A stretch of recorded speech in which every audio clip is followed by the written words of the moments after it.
Okay, so I'm gonna be reading the Smurf story from Smurf BBS. Um, I know this sounds like I'm gonna be ripping off Dead Wing Dork, but I love his videos. I'm just gonna be reading every word of this, and it's gonna be very interesting, very interesting. Okay, so we'll start with here. I came home to a single package waiting on my doorstep, a small wooden box with ventilation holes on one side and a live specimen label. The box had been addressed to a research lab down the road, but had no return address. Normally I would have left the box to be redelivered to the proper place, but I heard a faint noise emanating from it. It sounded like crying. Imagine my surprise when I opened the small crate. Inside the cramped confines on a coarse bed of wood shavings lay a baby Smurf. The poor creature looked up at me, trembling with fear and bewilderment, a single tiny tear rolling down its cheek. I wanted to reassure the dear tiny blue infant that I wasn't going to hurt him. I had never seen a Smurf before, and I tried to recall anything I'd read about him, particularly about baby Smurfs on the BlueBuddies.com website. I looked down at him and touched his tail. What a soft, squishy little tail it was. I couldn't resist poking it. The Smurf baby initially flinched, but then a shy smile crept across his blue little face. He was enjoying my affection. Gazing at his adorable tiny face, I decided to give the baby Smurf's bulbous little nose a playful tweak. The baby Smurf giggled and began to wiggle his tail with glee. I continued to play with his little nose, relieved that I had been able to bring the Lilliputian infant to a sense of ease so quickly. I realized that I'd have to contact the Blue Moon Nursery later to obtain special food and care, but I'd truly like to keep him. According to the postmark, the little Smurf had been shut up in that dark box for a day and a half. The poor creature was exhausted, thirsty, and hungry. I let him sleep after feeding him. When he awoke, he was initially scared and disoriented, but I soon calmed him. The poor baby Smurf's pajamas were soiled. After some trial and error amid his squirming, I managed to remove them. Filling a small dollhouse tub with warm water, I placed the blue infant inside, and he was soon giggling and splashing about as I gently washed his tiny delicate body and limbs. I had wanted to wash baby Smurf's hat along with his pajamas, but I plucked it off. But when I plucked it off his head, he let out a startled yelp. Immediately covering his bald blue little scalp as best as he could with his miniature hands, he began to whimper and sob piteously. He looked up pleadingly at me and at the little white Smurf hat that I held in my hand. Sorry if this is wrong. It's nice JPEG. I promptly placed it back on his head and he said with relief, I found an old but clean sock and nudged the baby Smurf until he backed inside. It fit him nicely as a sleeping bag. I placed a pincushion under his head for a pillow and turning the lights low, let him snuggle down and get some more sleep. Uh... The story of my rescued baby Smurf continues. This depiction is probably the closest I'll ever get to actually holding a baby Smurf. Okay. After I got off the phone with the Blue Moon Nursery, I saw that the baby Smurf had awakened and was hiding in the sock which I had given him to sleep in. The timid little creature was still leery of me, but I eventually coaxed him out. While his pajamas were still drying, I plucked the naked little blue infant and cupped his tiny warm body in the palm of my hand. The baby Smurf squealed with delight, rocking back and forth as he gazed up at me. I had an appointment at the nursery for tomorrow, but for now I had a shopping list to follow as the nursery staff suggested. Frozen Smurfberry juice, organic cotton cloth for diapers, vegan soap, non-allergenic stainless steel safety pins, baby powder. Okay. The very next morning, I carefully dressed the baby Smurf in his clean little Smurf pajamas. His constant squirming and my fear of inadvertently harming his delicate body made the task rather challenging. I donned my jacket and then plopped the tiny blue infant into one of its spacious pockets. I went outside, got into my car, and started it. The baby Smurf was startled by the engine noise and dived to the bottom of my pocket. I couldn't see him, but I could feel him trembling. This was the first time I had taken him outdoors since I had found him in that stuffy shipping crate. I spoke to the tiny being in a reassuring voice, trying to calm him. I'd have stroked his tail again if reaching into my pocket to locate it wouldn't have been so distracting for driving. We were headed for the Blue Moon Nursery, which was located in a small town 30 minutes up the coast. From time to time, the curiosity got the better of me. Oh, got the better of the little blue creature, and I would see him briefly poke his tiny head out for a peek. At last I pulled my car into the nursery's small parking lot, and going inside met the receptionist with whom I'd spoken yesterday. Alright. A stern-looking nurse guided me down the hall, explaining that on the weekend she was the only medical staff on duty. We passed by a windowed room where half a dozen or so baby Smurfs slept and played, attended to by a pleasant-looking lady that obviously loved her tiny charges. Huh? An armed security guard stood outside the door. Further down we entered the examination room. I tr I tried to reassure the Smurf baby, that it was okay as I took him out of my pocket and handed him over to the Smurf. With an efficient hand, she immediately stripped off the tiny Smurf's pajamas and his Smurf hat, plopping him onto the cold metal exam table. The exposed little blue infant was a pitiful sight, shivering from the touch of the cold metal on his bare skin. He whimpered as he did the day before when I tried to remove his little hat. I was about to say something to the nurse about it, but she acted like I wasn't even in the room as she went about the exam. When she produced a tiny glass thermometer, I knew what was coming and simply had to look away, wincing with empathy when I heard the creature's distressed squeak. At last the ordeal was over, and my baby Smurf was declared to be in fine health. I finished up the paperwork in the reception area as the traumatized little being had hidden my coat pocket. I can't speak. Later, back at my home, I consoled the little blue creature, affectionately stroking and squeezing its soft knob of a tail nearly for half an hour before he reverted to his playful and carefree demeanor. I thought that while the weekend nurse may have done her job by the book, I was still stunned by she hadn't made any effort to treat such a precious, sentient being with the dignity that it surely deserved.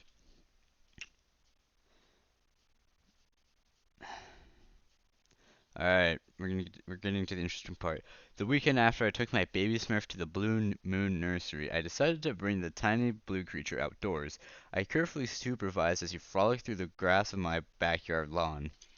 I had planned on watering the lawn today, so during the week I had purchased a miniature plastic swimming pool for the little Smurf. I picked up the wriggling creature and brought him over to the pool, which I had already filled with water and a tiny floating duck toy.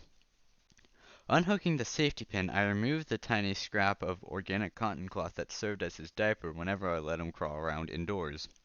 I had found a pattern online for making the special diapers, which were designed to allow the Smurf's tail to poke through. As soon as I placed the disrobed blue infant into the water and let it go, it squealed with delight and began splashing water all over the diminutive pool. Looking at the wee baby Smurf's soft little body, I felt suddenly compelled to poke its blue tummy.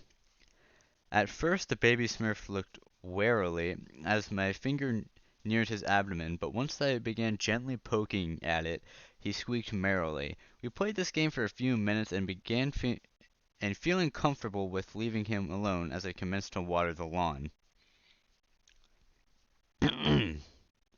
Alright.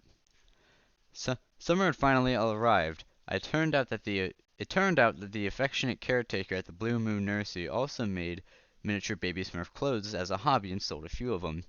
I visited the place during the week when it was safe to bring my tiny blue companion along and purchased for him a sun bonnet and glasses to protect his delicate face from the sun's rays. By this time I had also named my adopted baby Smurf. I called him Blueberry because that's what he just looked like. A plump little ripe blueberry. Taking him home, I switched out his regular Smurf hat for the bonnet while he napped. When he awoke, he seemed pleased with the new headgear and eyewear, so I took him out to the backyard and let him play in the grass all afternoon. Alright, next page. Baby's bare bottom. One day, Blueberry, my adopted baby Smurf, was playing outside in a new set of Smurf hat and pajamas I had bought him. While he was climbing on a toy mushroom I had made from skull beasts, suddenly one of the pajama buttons popped off. The tiny creature stared around in bewilderment, feeling exposed below a soft, round little tail, but not quite able to figure out why, let alone why I was laughing aloud. Sentimental chapter. Alright, let's do this. Blueberry's first miracle. Today I met the caretaker from the Blue Moon Nursery while taking a walk in the small town's park. Blueberry was sleeping peacefully in a little sling I made to carry him in. The woman also had a baby Smurf, a female, with her that she carried in a miniature wicker basket. The little Smurf was dressed in lavender pajamas and glanced out at me shyly from behind the protection of her blanket as the lady told me her baby Smurf's story. Her name was Dewdrop. Dewdrop was rescued in a raid on a warehouse used by exotic pet smugglers. She had been found in a pile of filthy paint-soaked rags. She had bruises all over her tiny body, limbs, and even her tail, as if someone had been deliberately pinching her delicate blue skin. During her captivity in lieu of Smurf berries, someone attempted to feed the poor creature a salty cashew, nearly choking her. It took 3 weeks before Dewdrop wouldn't scream in terror at the sight of a human face upon waking up from a nap. Though she was now trusting to her adoptive human mother, lonely Dewdrop never played or otherwise interacted with the other wee little Smurf babies at the nursery. Apparently there were bruises on the inside that had never healed. As the lady finished her story, Blueberry woke up and started squeaking and waving his tiny outstretched arms in the other baby's direction. The lady decided once again to try to socialize her wary little Smurf and let me carefully place Blueberry into the basket beside her. Both baby Smurfs eyed each other, and we saw something that defied explanation. From under the blanket we could see a pulsating heart-shaped glow emanating over Blueberry's chest. Within seconds, a similar glow appeared over where? Okay. Dewdrop's heart would be. Oh, okay. Glowed over where a glow appeared where Dewdrop's heart would be. At first they pulsed at different times, but they eventually synchronized and beat as one. Dewdrop smiled and squealed with joy, kicking her tiny feet under the blanket with excitement. Blueberry was similarly elated, and both baby Smurfs wiggled with glee in the cozy basket, grinning and laughing together.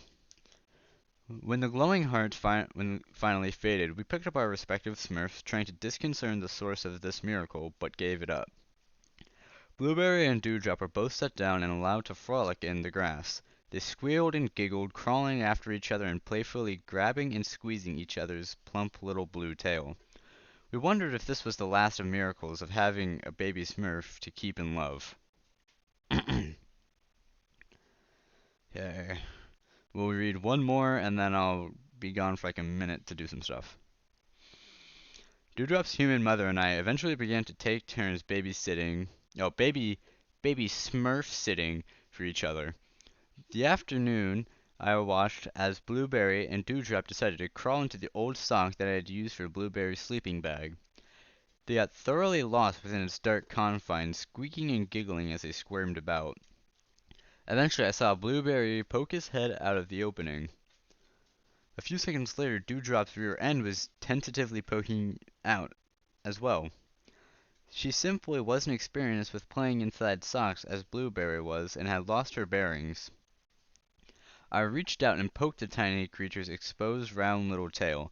Startled, it darted entirely back into the sock. Blueberry turned around with a delighted squeal and crawled after her.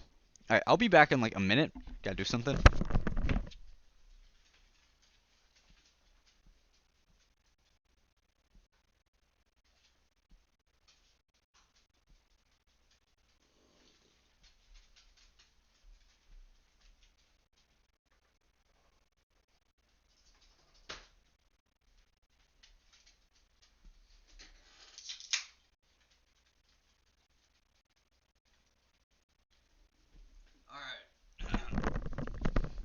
Alright, I'm back. Just had to do something. Alright, So we're on to the raid arc, um the the war arc of the Smurf story. The day the dewdrop, the baby Smurf, had been rescued is recounted in the journal of one of the customs agents who broke into the smuggler's warehouse. Upon gaining access to the warehouse, it became readily apparent that the smugglers were forewarned and had likely abandoned this place of operations in the middle of the night. There are various partially empty bags of animal feed piled in one corner, as well as a couple of empty cages. A metal desk drawer opened to reveal an empty ampule of animal tranquilizer. We were going to tape the area off for later inspection when a faint noise drew my attention. Inside a wastebasket lying on top of a pile of dirty rags was what appeared to be a tiny blue humanoid creature's head.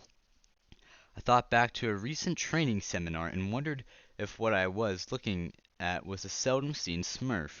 Remembering that these sentient Lilliputians could speak, I was about to address it, but I realized at a second glance that this was an infant of the species, a baby Smurf.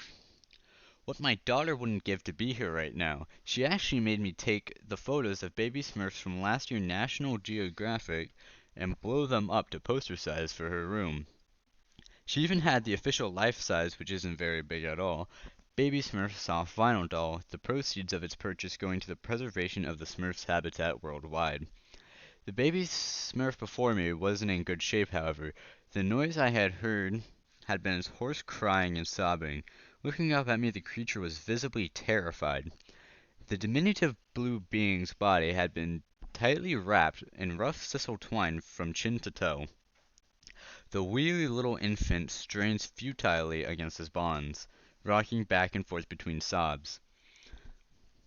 I picked the creature up, noting by the color of its trademark little hat that I was probably looking at the very rare, except for baby Smurfs, female of the species. The bewildered thing's face was a mask of terror as I scrutinized it with fascination. The other agents had now gathered around, and there was nowhere the panicking baby could hold on. And there was nowhere the panicking baby Smurf could turn without seeing a human face. I started to unwrap the twine when I finished the poor little creature was naked except for its little hat. I had guessed right about the baby Smurf something. I guess ass? I mean ASS? 3 letters? Anyways. The tight, rough sisal twine had gouged into the Smurf's tender blue skin, leaving its impression deep in the flesh. The creature also exhibited signs of abuse, minuscule bruises everywhere, including the unusual round little tail. I gave the tail a curious gentle squeeze as the little blue biped squirmed in my grasp. Hold on, 1 second. Uh, okay, sorry. Just had to make sure it was on the right place. Okay, where was I? Minuscule bruises everywhere, including on the unusual round little tail. I gave the tail a curious gentle squeeze as the little blue biped squirmed in my grasp, eliciting a frantic yelp of pain. Its pitiable appendage was still sore from being pinched by whomever this Smurf's former tormentors had been. Its tail also exhibited the telltale puncture mark of a syringe. Ah. The smugglers didn't seem to have considered this baby Smurf of any value when they had fled, which explained the rough treatment and general disregard for its welfare. It would take a couple of days to process the creature. After that, my department would alert the Blue Moon Nursery. This little blue creature may not realize it yet, but we're going to change for the better. Its village was likely gone by now, so life among philanthropic humans would be in its best interest. Oh, another long yes. Okay. Saturday was once again my turn to babysit Dewdrop. It was raining, so I decided to keep her in Blueberry indoors. I had filled a plastic cat's litter box half full of cornmeal and set the two diminutive blue infants inside. Can't he just use like small instead of diminutive? Like, I'm not saying there's anything wrong with saying diminutive, but just use small or tiny. Anyways, ran over. The minute creatures were initially bewildered by the way their tiny hands and knees would sink slightly into the cornmeal whenever they attempted to crawl about. Eventually, though, they became accustomed to this unusual environment and were soon romping around the ground meal, squealing with glee as they flung tiny handfuls of the coarse yellow granules outside the litter box and onto the floor. Later that day, my attention was drawn back to the improvised playpen when I heard one of the baby Smurfs begin to cry. As I went over to investigate, I smelled, rather than saw, what was the matter. Dewdrop needed a diaper change and probably a bath as well. I plucked Dewdrop out of the playpen and peeling off her lavender pajamas, discovered the offending diaper. I unfastened the safety pin as she twisted in my grasp. On, Only when I'd removed the soiled bit of cloth from her did she cease her sniveling. Blueberry stared questioningly up at me, wondering why I'd taken away his playmate. "I'll bring her back in one piece, Blueberry," I assured him with a grin. I carried Dewdrop with me into the bathroom. The frisky little creature's tail was all a quiver with excitement as I held her tiny figure under a stream of warm water from the bathroom sink.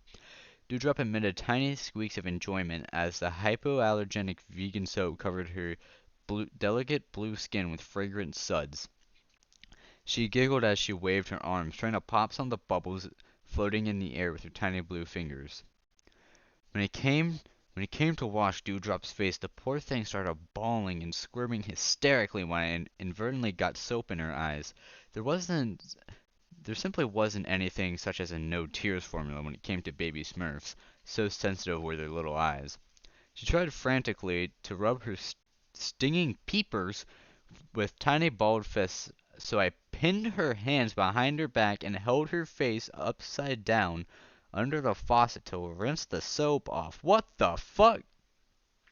Anyways, I drenched her little Smurf hat in the process, but at least I had learned from my experience with rinsing Blueberry this way that the baby Smurf wouldn't accidentally inhale any water and choke.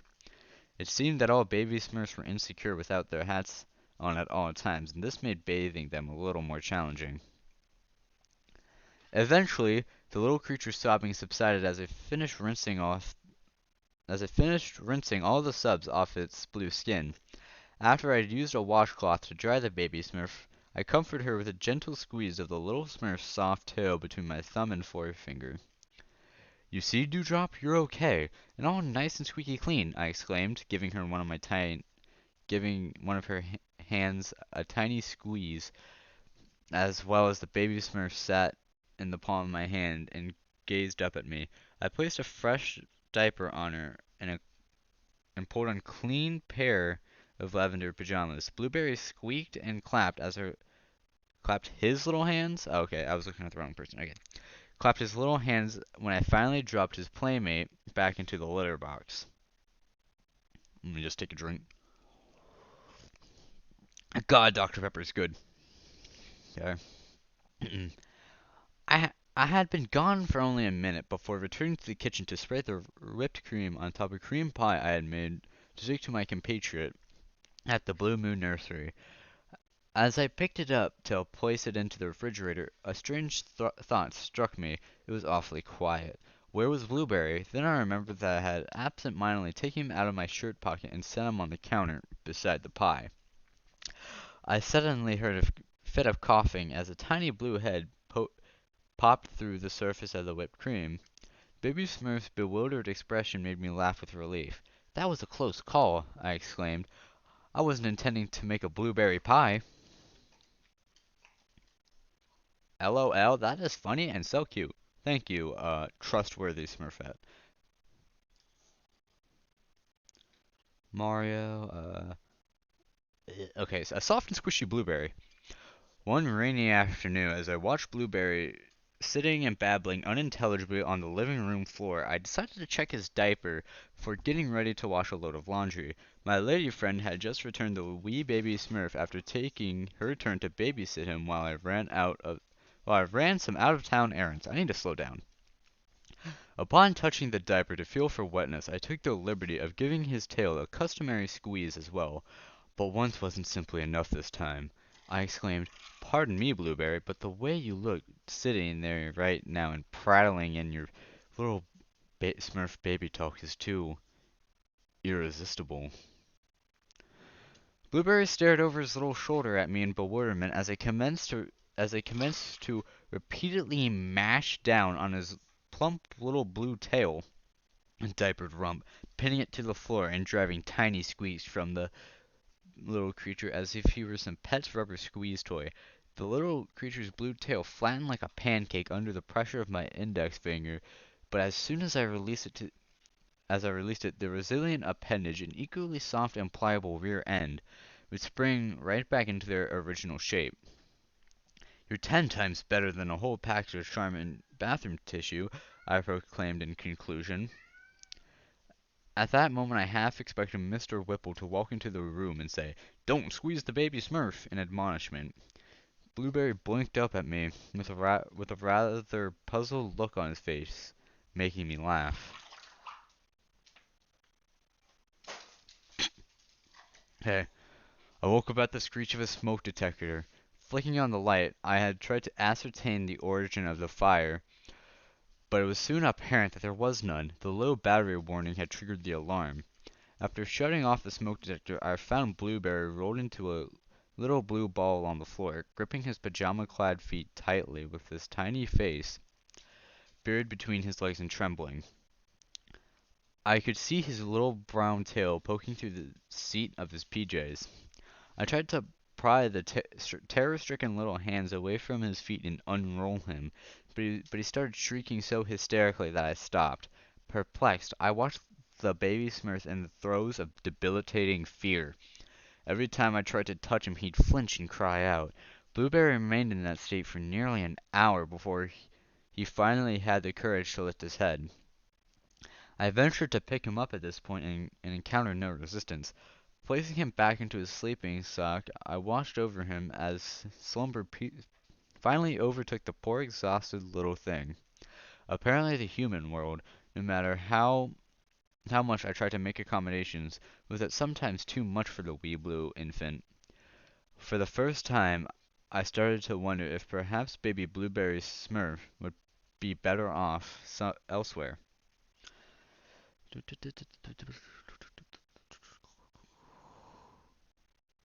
Oh, it's this one. Alright. My lady friend from the Blue Moon Nursery and I found out about a conference hosted in part by Smurf. Smurfs Matters Understanding and Relations Foundation. The organization was a new NGO set up to address the issues involving Smurf-human interactions, limited as they were. We took my car. Blueberry and Dewdrop sat in the back snuggling in a special car seat that my friend devised. She truly had a knack for making small items. It was a 3-hour drive further up the coast from the nursery to the conference center. Security was tight, and I had to register and pass through a metal detector.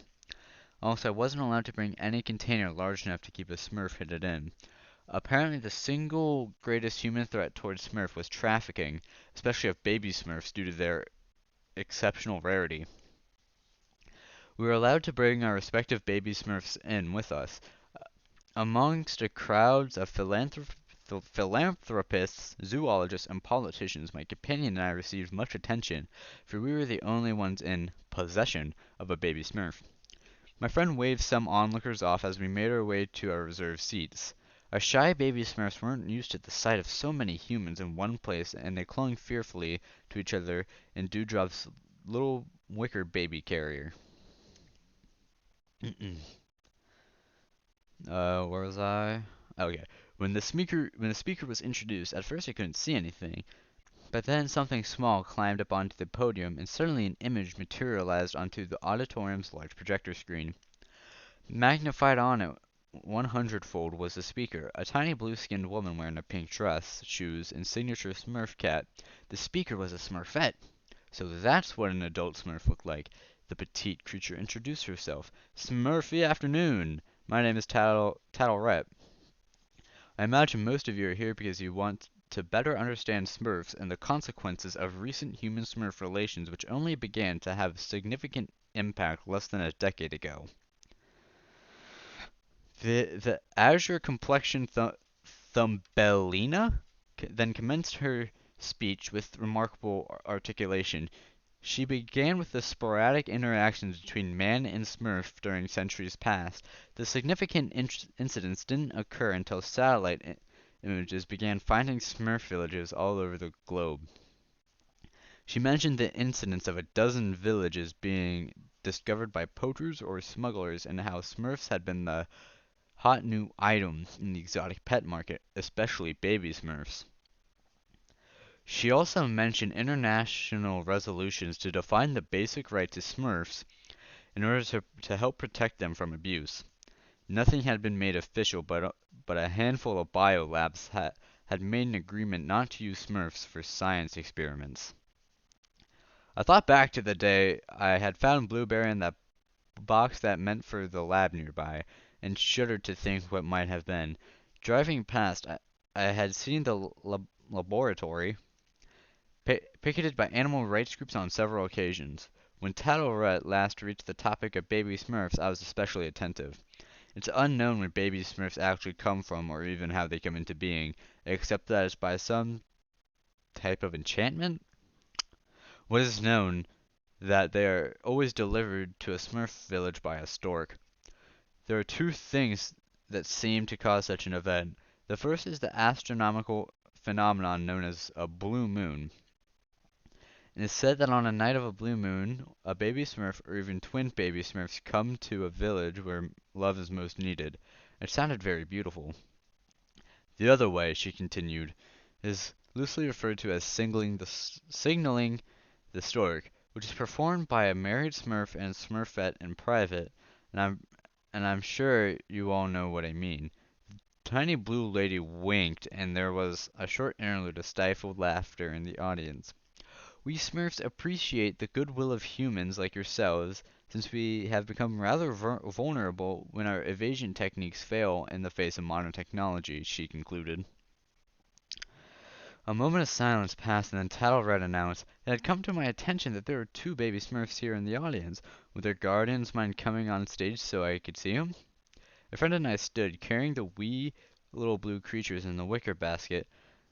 They had been sleeping all the way through, exhausted as they were from the car ride, but suddenly they realized another Smurf stood before them, and they excitedly waved their tiny arms towards Tattlered and crying desperately out in tiny voices. We made our way uh, to the stage as two plainclothes security guards flanked us.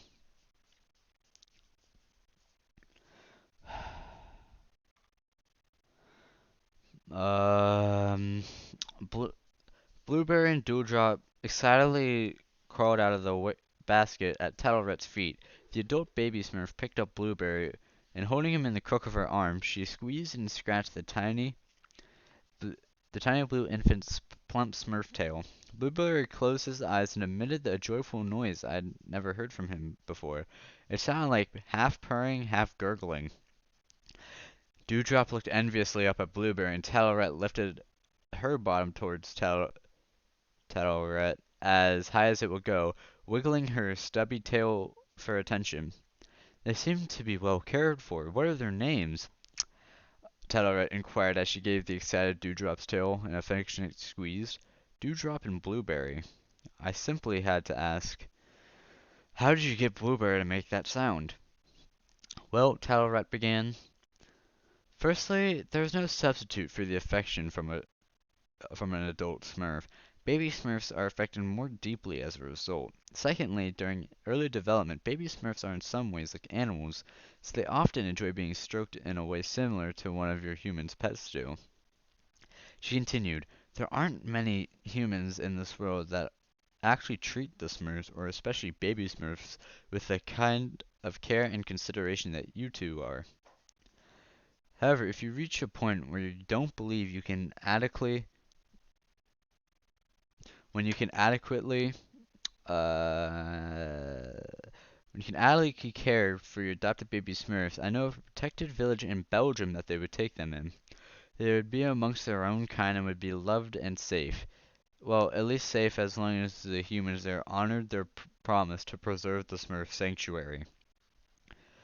We talked for a few more minutes and then Tattlerette had to go. She had a busy schedule and a particularly difficult mission of getting Smurfs to understand the increasingly vulnerable position of the Smurfs. When I brought Blueberry home, he was very sleepy and ready for bed.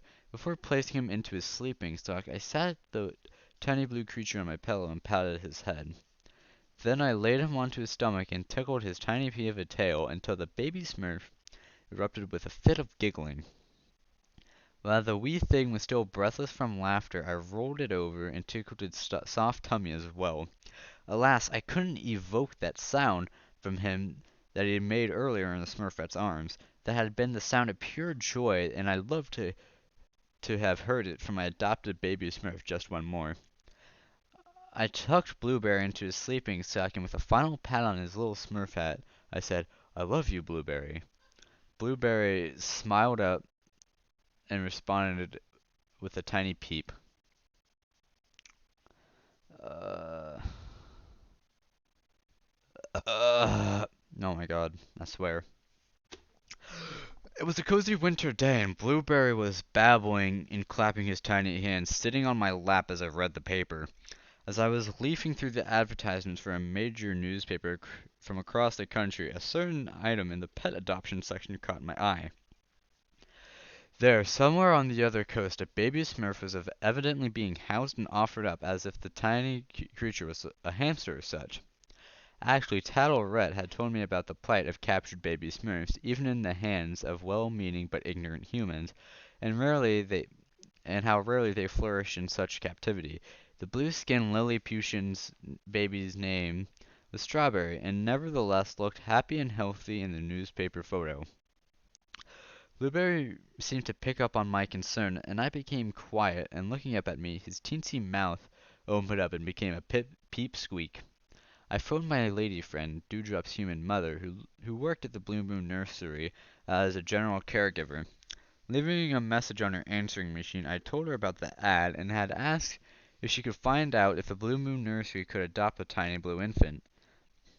Otherwise, wee little Strawberry may end up in a cage in some wealthy person's house, eventually wasting away from the lack of emotional support. Baby Smurfs may sometimes act like rodents, as Tattlerette explained, but they are not meant to be pets for humans. I decided then to call the adoption agency myself. Perhaps I could hold off the adoption of this innocent little being until the nursery could make an offer. I picked up the phone, wondering what if Strawberry was already out of their hands. I looked at the photograph again.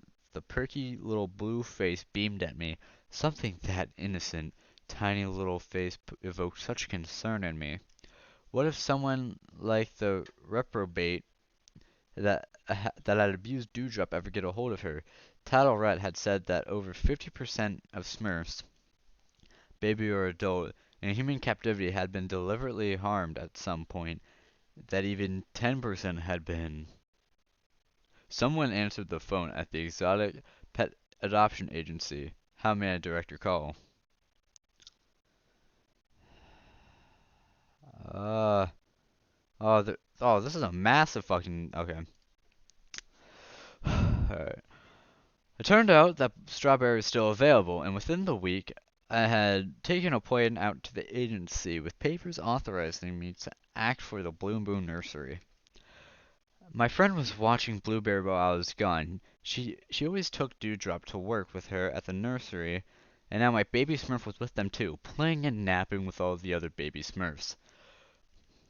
I picked up Strawberry at the agency and signed the papers.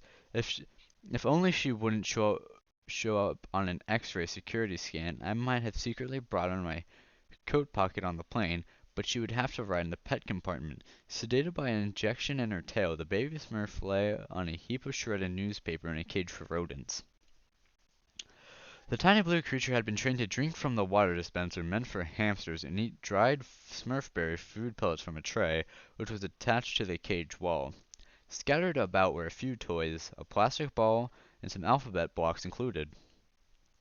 The staff at the exotic pet agency said that they didn't dress Strawberry except for her Smurf hat. They remarked that for some reason she always seemed uncomfortable without her hat. They had figured, though, that making her some matching pajamas and dressing her rather than letting her crawl around naked would make her look more appealing for the adoption ad picture prospective owners. We tried to make it look kind of like a real baby, they explained. They also told me that many people were initially fascinated with the tiny blue creature, but after realizing it couldn't perform any tricks and simply played a bit, crawled, cried, and slept, they decided they didn't need something so useless.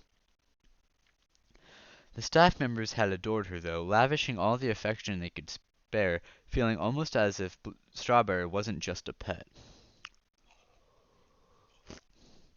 It's 40 minutes already. Damn.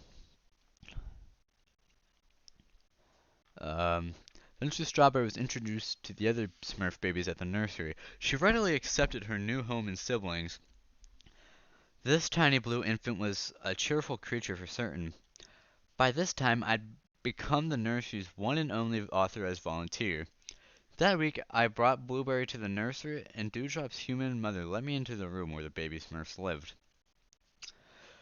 I spent a wonderful afternoon playing with Dewdrop, Strawberry, and Blueberry in addition to the other little Smurfs there. I gently poked at and tickled the soft, delicate little pajama-clad beings as they squealed, squeaked, giggled, tumbled, and rolled about in their miniature playpen. During nap time, Strawberry fell asleep between Dewdrop and Blueberry. The three baby Smurfs had snuggled together under the same little blanket. I couldn't have staged a more precious scene. The Blue Moon Administrator permitted me to snap this one picture of them together. You may see it below. After all too short of a time, we had to leave. I had to pry Blueberry and Strawberry's tiny blue hands off of each other's teensy Smurf tails as they sat side by side looking at me with dismay. "We have to go home now, Blueberry," I stated. "You'll see your little blue friends again." The truth was I didn't want to go home either, but the nursery night shift was coming and I had to get home to sleep. I gave Strawberry and Dewdrop's tails each a squeeze and a gentle little twist before my thumb and forefinger to reassure them. Then, plucking Blueberry up by the seat of his pajamas, I dropped him into my coat pocket and exited the building. On the way home, the Lilliputian infant popped his head up out of my coat pocket and looked up at me forlornly. Keeping one eye on the road, I quickly grasped the Smurf's bulbous little nose before it could duck back into hiding. With the same gentle squeezing, twisting, and stroking that I usually administered to the tiny blue creature's elastic tail, I produced the expected calming effect, in addition to a few merry squeaks and giggles. If this wasn't pure joy, then nothing was. Alright, I'm gonna, read this whole thing, and then, uh, yeah, I'm gonna read to, uh, to the end of this page, and then I'm gonna start a part 2 stream. Okay. Pom Pom was the first baby Smurf with a fuck. Pom Pom was the first baby Smurf with a disfigurement that the Blue Moon Nursery had ever acquired. The shy male infant had been abandoned on a country road and had been found by the son of a farmer. The road next to the lad's father farm was a favorite place for humans to dump their unwanted pets. One evening, while the young man was out performing pest control, he chanced upon the angry sound of some small animal fighting, then the agonized shriek of another small creature, obviously in pain and distress. From across the road, he saw what appeared to be one rat attacking another rodent. Though both animals were the same size, the screaming rodent wasn't putting up any sort of fight at all. It was simply cowering as the aggressor chewed on the hapless creature's hindquarters. The lad raised his air rifle for a shot, seeing this as an opportunity to take out two pests at once. The lead pellet struck the earth right beside the attacking rodent and sprayed it with dirt. Startled, the rat scurried into field and out of sight. As the marksman readied a shot for the pest left behind, however, he caught a better glimpse of it in the moonlight and hesitated. Curious, he approached the creature and was shocked. The tiny thing had no fur and its skin was blue. Its hands and feet were similar to those of a human, only they had 4 digits instead of 5. The creature made no effort to elude him either. It merely hid its face in its hands as it lay in its stomach, shaking and sobbing.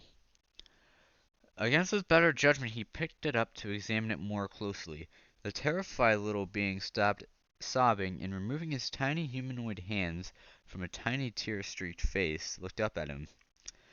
Wide-eyed in discovery of a baby. Hold up. Missed something. Oh, wide-eyed in terror. There we go. Watching the news about a raid in the area on exotic animal smugglers, he remembered the discovery of a baby Smurf and what it looked like. So that's what this thing must be, he thought, turning the petrified creature to look at it from all sides. Upon studying, he established two things: that it was a male of the species, it was completely naked, even its Smurf hat was missing, and that its fleshy blue tail had been completely chewed off by the rat. Carrying it back home and telling his father, they arranged to send it to a veterinarian, and soon afterward Pom Pom was taken in by her nursery. God. Fuck. My lady friend who worked as a caretaker at the nursery, as well as making outfits for the Lilliputian blue baby, sewed a tiny blue pom-pom onto the drop seat of the injured Smurf's pajamas to simulate the tail, as it had lost that traumatizing night.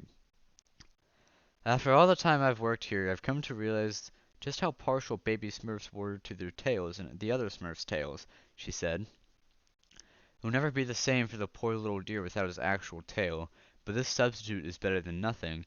Without anything back there at all, a Smurf doesn't simply feel like a Smurf. I was about to find out how right she was. One day that I volunteered in caring for the baby Smurfs at the nursery, I had tasked with bathing the diminutive blue infants. I had never seen Pom Pom without his PJs on. It was my friend's day off, and she undoubtedly enjoyed it with her baby Dewdrop. I had brought Blueberry with me. Strawberry reached out with her tiny arms to greet me with a hug when I entered the room. By this time, all of the baby Smurfs had been accustomed to me and knew that I was kind. I took down a clipboard with tasks to be complete and decided that bath time ought to be gone right out of the way so that the little creatures could play, nap, and eat for the rest of my shift. I had become quite nifty at peeling the baby Smurf's pajamas, but when I got to Pom Pom, the little creature squeaked and struggled in desperation. At first, thinking nothing of it, I stripped him naked and sat him on the counter where I began to fill a miniature bathtub. I was so engaged with getting the water to the proper temperature that I had failed to notice what was transpiring between Pom Pom and the other baby Smurfs. They're staring at him, at his rear end in particular, while every Smurfling seemed to realize that Pom Pom lacked a tail. Actually seeing his naked posterior was still always a spectacle. Feeling the gaze of his peers, the morose little blue creature sniffled and then burst into tears of misery as he clutched one of the bathtub toys, a tiny waterproof Smurf doll. Even as he was ruefully staring at the misshapen stump that used to be his plump little tail.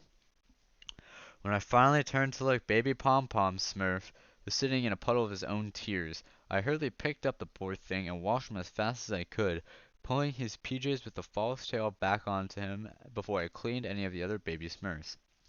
Later, as I drove home with Blueberry blissfully nestling in my coat pocket, I thought about little Pom Pom. I began to wonder if there might be a surgical procedure that could at least restore the semblance of the Smurf's tail to the pitiable, tiny being.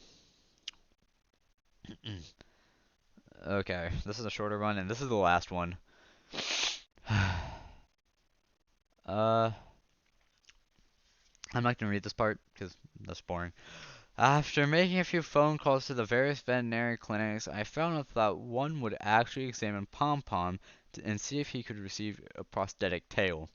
Taking Pom Pom to the clinic, I let him ride in my coat pocket with Blueberry. My own adopted baby Smurf had become used to the noise of the car's engines, but Pom Pom hid at the pocket bottom, trembling and whining most of the way.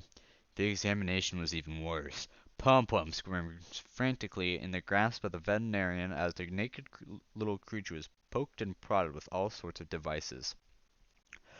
Finally came the good news. Yes, I believe we can restore his tail through a technique known as tissue expansion. We can insert a small silicone balloon expander back there under the skin and gradually fill it with salt water over a period of time. The Smurf's skin should gradually stretch and grow, making the balloon roughly the same size as the creature's tail, that it could be left in there to keep the tail shape.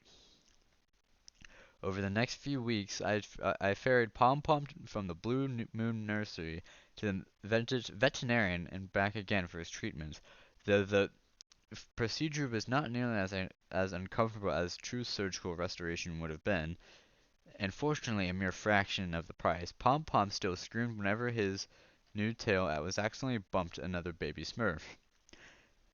It would never have the pleasant sensitivity of his original tail, but the taut blue skin was still rather sore at this stage. I discovered that baby Smurfs had an alarmingly low pain threshold. No doubt these tender blue beings were never meant to be hurt in the first place.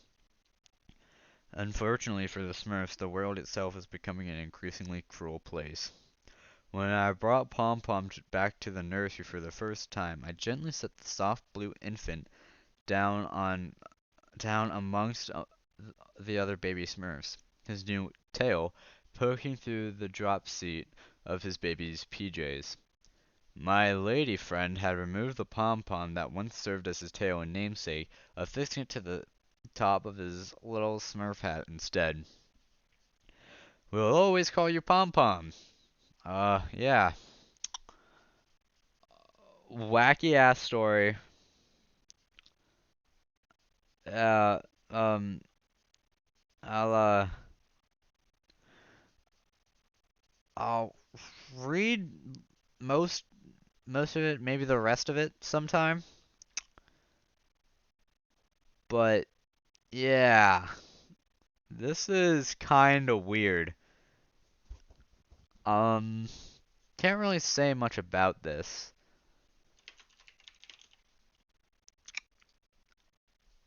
Um, yeah, that's about it. Peace out.